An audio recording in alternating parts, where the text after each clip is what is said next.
waktu itu saya usul agar pasal 6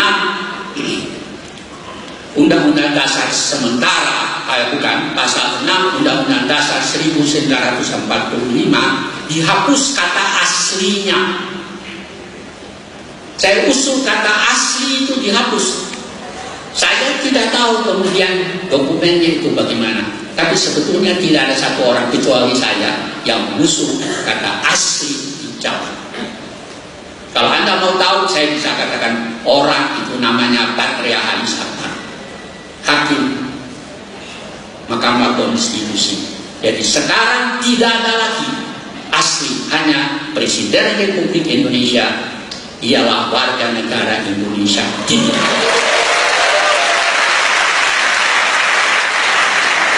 Karena itu banyak orang peranakan, dan saya maksud orang peranakan itu orang keturunan Tionghoa yang menanya, percuma Pak, kapan kita bisa dapat kedudukan? Saya bilang, oh ya, Anda pernah baca Alkitab apa enggak? Dalam Pengkhotbah 3 itu dikatakan ayat 1, semua itu ada waktunya.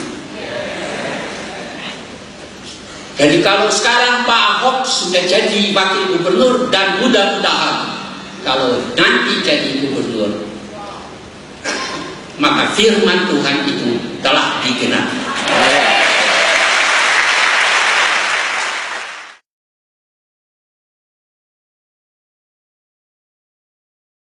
Dulu pada tanggal 22 Juni tahun 1945, ketika Piagam Jakarta itu digulirkan, di sana disebutkan bahwa Presiden Indonesia harus pribumi yang beragama Islam. Ditulis. Dan pada saat kita merdeka tanggal 17 Agustus tahun 1945, kalimat itu masih ada dalam dasar negara Republik Indonesia. Tapi pada tanggal 18 Agustus 1945, atas tekanan Jepang, dipaksa, akhirnya pasal tadi dirubah. Presiden Indonesia harus pribumi. Agama Islamnya dihapus. Tapi masih bagus.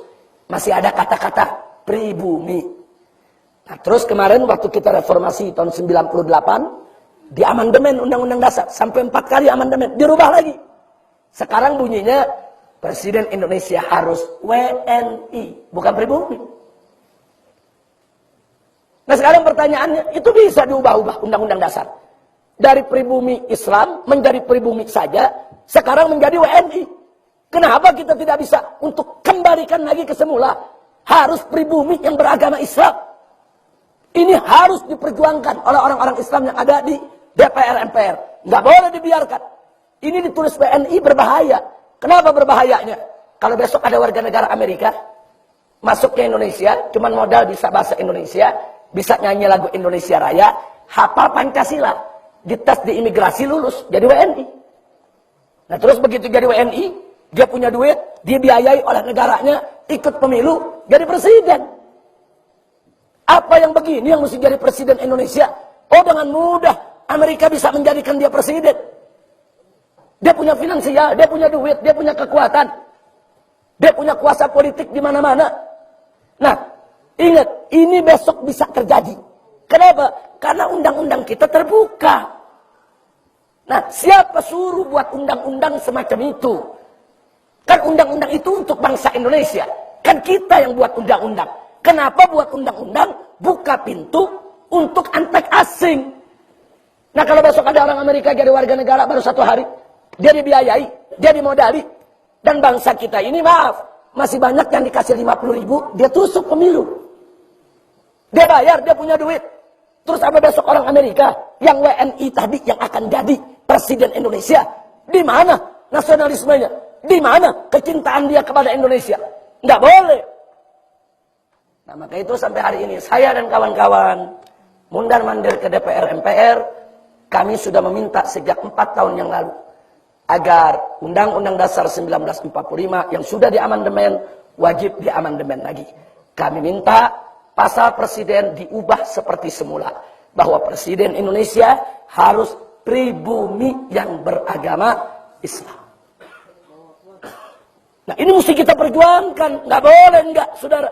Nah kalau kita tidak perjuangkan, ya besok orang kafir bisa jadi presiden. Makanya jangan kaget. Kalau sekarang ada orang kafir yang non pribumi, bikin partai, punya banyak televisi, setiap hari dia kampanye.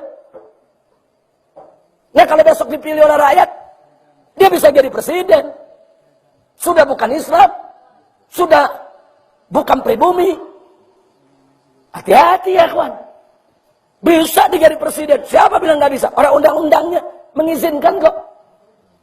Nah maka itu, kalau kita ingin kembalikan, maka pemuda-pemuda kita saat ini harus berpikir ke depan. Kalau besok umat Islam memegang mayoritas di DPR MPR, yang punya gairah Islamnya tinggi, nasionalisme kebangsaannya tinggi, cinta agamanya tinggi, cinta Indonesianya tinggi, wajib itu pasal diubah. Siapa bilang UUD 45 nggak bisa diubah? UUD 45 itu bisa diubah melalui sidang MPR. Dorong MPR. Sebetulnya kita sudah protes ini dari tahun 98. Kami minta itu dirubah.